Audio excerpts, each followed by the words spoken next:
Hello students, welcome to R Chemnic study centre. আমি রাজু, তোমাদের বন্ধু ও স্টাডি কোচ। আজকে তোমাদের প্রথম পরীক্ষার প্রথম যে স্কুলটা রয়েছে এসি ইনস্টিটিউশন মালদা, এই স্কুলের সব প্রশ্নের উত্তরগুলো করাবো। সো তোমরা প্রথম থেকে শেষ পর্যন্ত ক্লাসটি দেখতে থাকো। আর তোমরা যদি এই প্রথম পরীক্ষার প্রত্যেকটা স্কুলের অ্যান্সার পিডিএফগুলো নিতে চাও, তাহলে তোমরা স্ক্রিনে দেওয়া হোয়াটসঅ্যাপ নাম্বারে আমাকে মেসেজ করতে পারো। ওকে, তাহলে চলো বেশি দেরি না করে শুরু করি আজকের ইংরেজি ক্লাস। দেখো, প্রথমে তোমাদের সিনে কি বলেছে, read the following text carefully and answer the questions given below. পাঠ্যটি ভালো করে পড়ো এবং নিচে দেওয়া প্রশ্নগুলির উত্তর করো।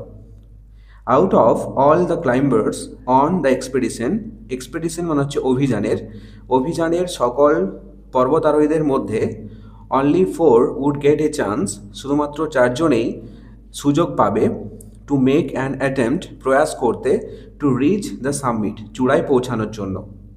হান্ট দ্য টিম লিডার, এখানে দেখো হান্টকে তাদের দলনেতা।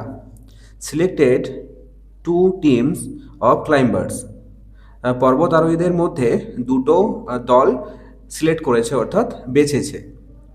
The first team included Tom Bourdillon and Charles Evans, প্রথম যে দলটা বেছেছে সেই প্রথম দলে যুক্ত রয়েছে কারা কারা, টম বার্ডিলন আর চার্লস এভেন্স।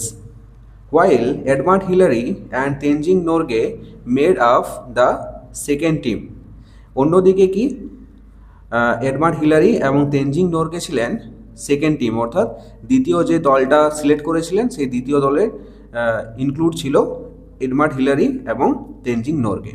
ওকে, এটা ছিল তোমাদের সিন। এরপর দেখো প্রশ্নগুলো কি বলেছে, write T for true and F for false statements in the given boxes. নিচের স্টেটমেন্টগুলি যদি ঠিক হয় তাহলে পাশের বক্সে টি লিখবে, আর যদি ভুল হয় তাহলে পাশের বক্সে এফ লিখবে। এটা দেখো, Edmund Hillary was from the first team, Edmund Hillary ছিলেন প্রথম টিম থেকে অর্থাৎ প্রথম দল থেকে। এটা কিন্তু সম্পূর্ণ ভুল স্টেটমেন্ট, কারণ এডমান্ড হিলারি ছিল, এখানে দেখো Edward Hillary and Tenzing Norgay এরা দুজনেই ছিল সেকেন্ড টিমের, এখানে বলেছে যে প্রথম টিমে ছিল। এটা কিন্তু সম্পূর্ণ ভুল স্টেটমেন্ট, তাহলে পাশে কি হবে, এফ। বিএফ দেখো, only 5 climbers got a chance to try to reach the summit, শুধুমাত্র 5 জন পর্বতারোহী চূড়ায় পৌঁছানোর জন্য সুযোগ পাবে। এটাও কিন্তু সম্পূর্ণ ভুল স্টেটমেন্ট, কারণ প্রথম লাইনে তোমরা পেয়ে যাবে দেখো only 4 would get a chance, শুধুমাত্র 4 জনেই সুযোগ পেয়েছিল, তাহলে এটা হবে সম্পূর্ণ ভুল স্টেটমেন্ট, তাহলে পাশে হবে এফ। বিএড দেখো, অ্যান্সার দ্য ফলোয়িং কোশ্চেন্স, নিচের যে প্রশ্নগুলি রয়েছে এগুলির সঠিক উত্তর দাও। এতে কি বলেছে, who were the members of the first team, প্রথম যে দলটি ছিল সেই দলে কারা কারা সদস্য ছিল, তাহলে উত্তরটা দেখো, Tom Bourdillon and Charles Evans were the members of the first team, Tom Bourdillon এবং চার্লস এভেন ছিলেন প্রথম দলের সদস্য। এরপর বিয়ের প্রশ্নটা দেখো, who was the team leader of the expedition, অভিযানটির দলনেতা কে ছিলেন, তাহলে উত্তরটা দেখো, Hunt was the team leader of the expedition, অভিযানের দলনেতা ছিলেন কে, হান্ট। ওকে, এরপর সিএটা দেখো কি বলেছে, find out a word from the above text which means the following, নিচের যে শব্দটি রয়েছে এর মিনিং ওয়ার্ড কি হবে সেটা টেক্সট থেকে খুঁজে নিয়ে লিখতে হবে। ওকে, তাহলে দেখো শব্দটি কি রয়েছে, টপ, টপ মানে হচ্ছে শীর্ষ, এর মিনিং ওয়ার্ড হবে সাবমিট, সাবমিট মানে হচ্ছে চূড়া। ওকে, এরপর দেখো গ্রামার অ্যান্ড ভোকাবুলারিতে কি বলেছে, do as directed, Osman is a good boy, এটা কি করতে বলেছে, identify the proper noun in the given sentence, এই যে বাক্যটা রয়েছে এই বাক্যটির মধ্যে যেটা প্রপার নাউন সেটা নিচে দাগ দিতে হবে। এখানে দেখো ওসমান, ওসমান হচ্ছে একটা প্রপার নাউন, তার জন্য এই ওসমান এটা হবে সঠিক উত্তর। এরপর দেখো গ্রামাটিকের যে রুলসটা রয়েছে অর্থাৎ কেন হলো ওসমান একটা প্রপার নাউন সেটা দেখে নাও। দেখো প্রথমে আমরা জেনে নেব যে প্রপার নাউন কাকে বলে। প্রপার নাউন হলো এমন একটি নাউন যা কোনো নির্দিষ্ট ব্যক্তি, স্থান বা বস্তুর নাম বোঝায়। ওকে, প্রপার নাউন সাধারণত ক্যাপিটাল লেটার দিয়ে শুরু হয়। এখানে দেখো যেমন উদাহরণ দিয়েছি, ওসমান, ইন্ডিয়া, কলকাতা ইত্যাদি। এখানে ওসমানের দেখো ফার্স্ট লেটারটা কি আছে? ক্যাপিটাল। তারপর ইন্ডিয়ার প্রথম লেটারটা কি আছে? বড় হাতের রয়েছে, ক্যাপিটাল লেটার রয়েছে, তাই না? আর কলকাতার প্রথম লেটারটা রয়েছে ক্যাপিটাল। এগুলো সব দেখো একটা ব্যক্তির নাম, জায়গার নাম বোঝাচ্ছে, তাই না? তাহলে এগুলো হবে সবগুলো প্রপার নাউন। এরপর দেখো বিয়েরটা কি বলেছে? Change the gender of the word duck and write. এখানে যে শব্দটি রয়েছে ডাক, এটার জেন্ডার চেঞ্জ করতে হবে, অর্থাৎ লিঙ্গ পরিবর্তন করতে হবে। এখানে দেখো ডাক, ডাক মানে কি? স্ত্রী হাঁস। আর এটার লিঙ্গ পরিবর্তন করলে কি হবে? ড্রেক, ড্রেক মানে হচ্ছে পুরুষ হাঁস। ওকে, সিএটা দেখো, write the plural form of the word mosquito and write. এখানে যে ওয়ার্ডটা রয়েছে মসকুইটো, এটার প্লুরাল ফর্ম লিখতে হবে, অর্থাৎ এক বচনে আছে, এটাকে বহু বচনে লিখতে হবে। এটা কি হবে? মসকুইটোজ। মসকুইটো হচ্ছে এক বচন, মসকুইটোজ মানে হচ্ছে বহু বচন। এটা কিভাবে হলো দেখো, নিয়ম কি রয়েছে? যে সব নাউন ও দিয়ে শেষ হয় এবং তার আগে কনসোনেন্ট অর্থাৎ ব্যঞ্জন বর্ণ থাকে, সেগুলোর প্লুরাল করতে সাধারণত ইএস যোগ করা হয়।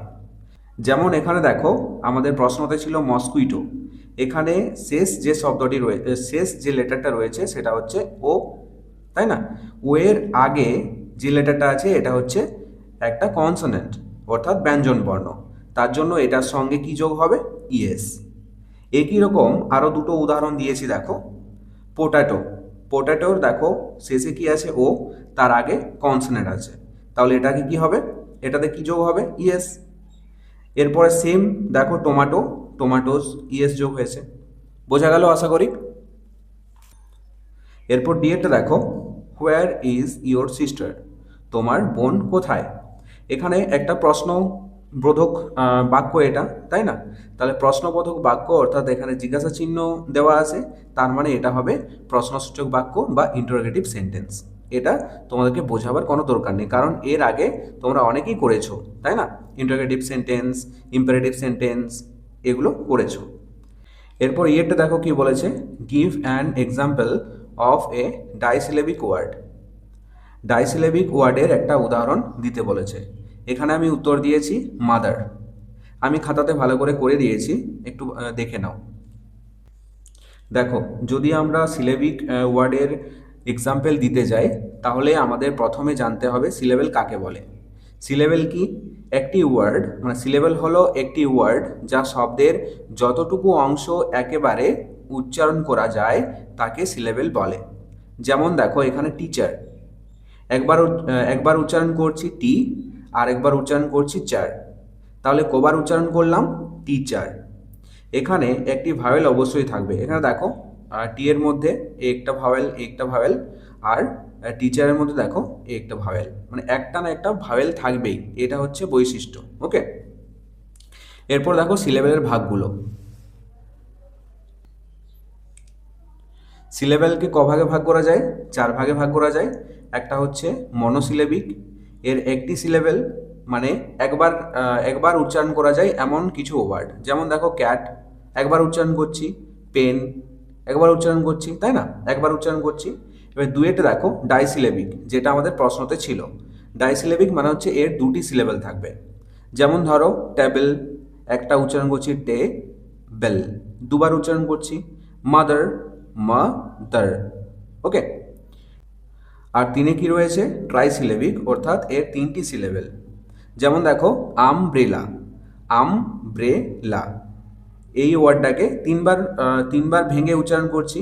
যেমন ধরো এলিফ্যান্ট, এলিফ্যান্ট 3বার উচ্চারণ করছি, তাহলে আমব্রেলা এবং এলিফ্যান্ট এই দুটো শব্দ হচ্ছে ট্রাইসিলেবিক ওয়ার্ডের উদাহরণ।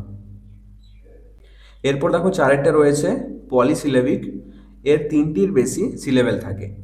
যেমন ধরো এখানে এক্সাম্পল দিয়েছি, ইনফরমেশন, বিউটিফুলি। দেখো উচ্চারণ করো ইনফরমেশন, কবার উচ্চারণ করছি?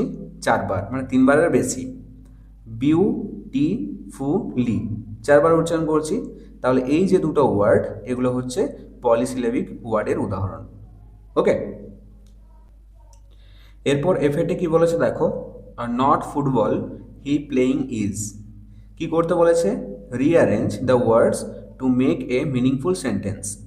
এই যে সেন্টেন্সটা দেওয়া আছে এটা এলোমেলো করে দেওয়া আছে, এটাকে সঠিকভাবে সাজিয়ে লিখতে হবে। তাহলে দেখো আমি করে দিয়েছি। দেখো বাক্যটা কি রয়েছে এখানে, not football he playing is, এটাকে রিঅ্যারেঞ্জ করতে হবে। নিয়মটা দেখে নাও, প্রথমে থাকবে সাবজেক্ট, তারপর অক্সিলারি ভার্ব, তারপর নট, তারপর ভার্বের সঙ্গে আইএনজি যোগ, তারপর শেষে থাকবে অবজেক্ট।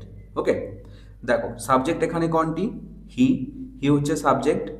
তারপরে হবে অক্সিলারি ভার্ব মানে ইজ, তারপর নট, তারপর ভার্বের সঙ্গে আইএনজি যোগ কোনটা, প্লে, প্লে হচ্ছে ভার্ব, ভার্বের সঙ্গে আইএনজি যোগ, তাহলে এখানে হবে প্লেইং, তারপর থাকবে অবজেক্ট, অবজেক্ট হচ্ছে এখানে ফুটবল।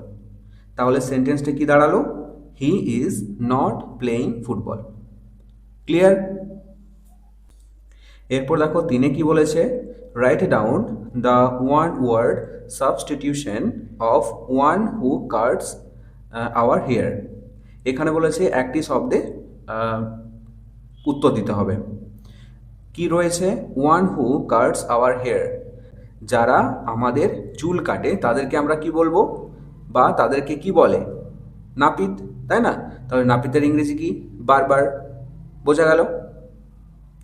এরপর দেখো রাইটিং স্কিল, রাইটিং স্কিলে কি বলেছে, write a paragraph on Netaji Subhash Chandra Bose using the following points.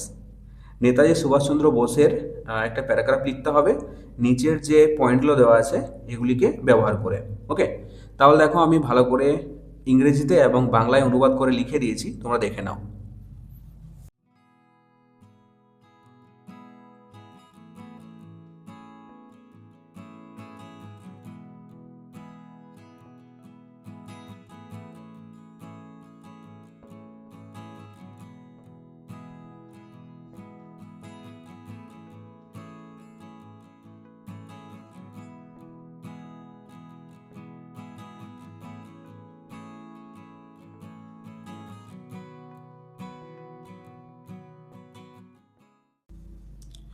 So এই ছিল আজকের ক্লাস। ক্লাসটি কেমন লাগলো অবশ্যই কমেন্ট করে জানাও, আর যদি ভালো লেগে থাকে তাহলে অবশ্যই একটি লাইক করে দিও। আর ছোট্ট বন্ধুরা, তোমরা যদি আমার চ্যানেলে নতুন হয়ে থাকো তাহলে অবশ্যই সাবস্ক্রাইব করে পাশে থাকা বেল আইকনটিতে প্রেস করে রাখো। চলো দেখা হচ্ছে নেক্সট কোনো ইংরেজি ক্লাসে, ততক্ষণ পর্যন্ত বাই বাই, টেক কেয়ার।